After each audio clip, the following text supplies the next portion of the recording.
আসসালামু আলাইকুম। Hello guys, আজকে আপনাদের সামনে অত্যন্ত সুপরিচিত একটি দরবার শরীফ, যাহা মাইজবান্ডার দরবার শরীফ। আমাদের বাংলাদেশ নয়, গোটা এশিয়া মহাদেশের শীর্ষতম দরবার শরীফ হলো মাইজবান্ডার দরবার শরীফ। এই দরবার শরীফে শরীয়ত, মারেফত, হাকিকত, তরিকত, এজমাকিয়া, সুন্নিয়ত সবকিছু ঠিক রেখে এই দরবার শরীফ থেকে ইসলাম, মারেফত, তাসাউফ পরিচালিত হয়ে থাকে। প্রায় ২০০ বছর পুরাতন সেই মাইজবান্ডার দরবার শরীফ। এই দরবার শরীফে অসংখ্য জ্ঞানী, গুণী, পাণ্ডিত্য, আল্লাহর ওলি জন্মগ্রহণ করেছেন। কবি জসিমউদ্দিন সহ সনাতন ধর্মের বহু জ্ঞানী গুণী লোক এই মাইজবান্ডার দরবার শরীফ পরিদর্শন করেছেন। গিয়ে দিন শেষে তারা আওলাদে ওলি, আওলাদে রাসূলের কাছে বায়াতে রসুল গ্রহণ করেছেন। এই দরবার শরীফে অগণিত ভক্ত আশেকানদের মাঝে জজবা এশকে রসুলুল্লাহ, ফানাফি শায়েক, ফানাফি রাসূলুল্লাহ, বাকাবিল্লাহ অসংখ্য মানুষ আল্লাহর সান্নিধ্য লাভ করেছেন, রাসূলের সাথে স্বপ্নে মুরাকাবা দিদার লাভ করেছেন এবং অসংখ্য মানুষ সাধনা করে মুমিনে কামেল অর্থাৎ ওলি আল্লাহ হয়েছেন। এই দরবার শরীফের প্রতিষ্ঠাতা যিনি হলেন সৈয়দ আহমদুল্লাহ মাইজবান্ডারি আল কাদরি রহমতুল্লাহি আলাইহি, তিনি কাদরিয়া, চিস্তিয়া, মুজাদ্দিদিয়া, নকশবন্দিয়া ৪ তরিকার খিলাফত প্রাপ্ত একজন আধ্যাত্মিক ওলি, মহান সুফি সাধক ছিলেন, যার অক্লান্ত পরিশ্রমের ফলে চট্টগ্রাম নগরে মাইজবান্ডার দরবার শরীফ প্রতিষ্ঠা লাভ করেছেন। এবং তিনি তার দায়িত্ব যখন আল্লাহর পক্ষ থেকে শেষ হয়, এই মহান সুফি সাধক তার আপন ভাতিজা সৈয়দ গোলামুর রহমান মাইজবান্ডারি রহমতুল্লাহি আলাইহিকে তিনি দায়িত্ব দিয়ে গেছেন এই দরবার পরিচালনা করার জন্য। আপন পীর মুর্শিদের নির্দেশে তিনি এই মাইজবান্ডারি কাদরিয়া চিস্তিয়া তরিকা বিশ্বময় প্রচারের লক্ষ্যে তিনি বহু দেশ ভ্রমণ করেছেন। ফকিরা গুহায় দীর্ঘ ১ যুগ ১২ বছর ধ্যান সাধনা করে তিনি উচ্চ স্তরে আল্লাহর ওলি হয়েছেন, আল্লাহর মাহবুব হয়েছেন গোলামুর রহমান বাবা ভান্ডারী রহমতুল্লাহি আলাইহি। তিনি গোলামুর রহমান বাবা ভান্ডারী ছিলেন আহমদুল্লাহ মাইজবান্ডারী রহমতুল্লাহ আলাইহির প্রতীক ছবি ছিলেন, দ্বিতীয় আওলাদে ওলি ছিলেন।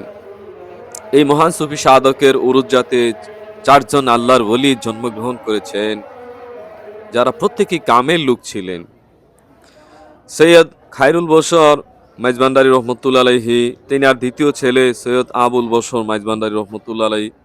তার তৃতীয় ছেলে ছিলেন মাহবুবুল বশর মাইজবান্ডারী রহমতুল্লাহ আলাইহি, চতুর্থ ছেলে শফিউল বশর মাইজবান্ডারী রহমতুল্লাহ আলাইহি। আমরা ফিজিক্যালি আমরা ২ জন আল্লাহর ওলির বিশাল কারামত, ভক্ত আশেকান মুরিদান বাংলাদেশ নয়, ভারত নয়, বহির বিশ্বে তিনারা ছড়িয়ে ছিটিয়ে দিয়েছেন মাইজবান্ডার দরবার শরীফের সুফিবাদ, তাসাউফ। শফিউল বশর মাইজবান্ডারি, আবুল বশর মাইজবান্ডারী রহমতুল্লাহ আলাইহি ২ জন আল্লাহর ওলিকে অসংখ্য মানুষ চিনে জানেন, তাদের আধ্যাত্মিক অলৌকিক, তাদের সামনে গেলে মানুষের জজবা হতো, আল্লাহর প্রেমে অজোরে কান্নাকাটি করতেন ভক্ত আশেকান মুরিদানরা।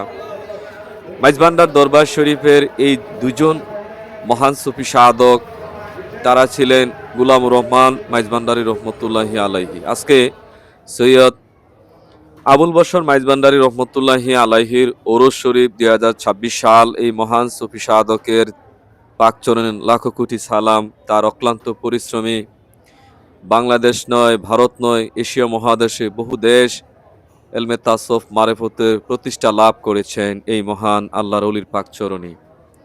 চট্টগ্রাম নগরী ১২ আউলিয়ার পুণ্যভূমি। এখানে অসংখ্য আউলিয়া ইকরাম, বুজুর্গান, পীর মাশায়েখ শাহিত আছেন।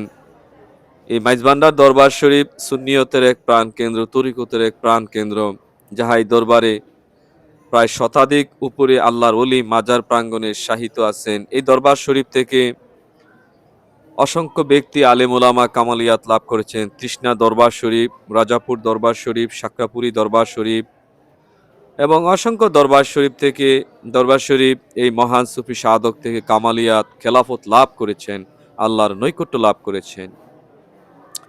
আবুল বশর মাইজবান্ডারী রহমতুল্লাহি আলাইহি, তিনি তার আধ্যাত্মিক অলৌকিক ক্ষমতা তার ছেলে সৈয়দ মঈনুদ্দিন আহমেদ আল মাইজবান্ডারী রহমতুল্লাহি আলাইহির কাছে তিনি রুহানিয়াত প্রদান করেন, দান করেন।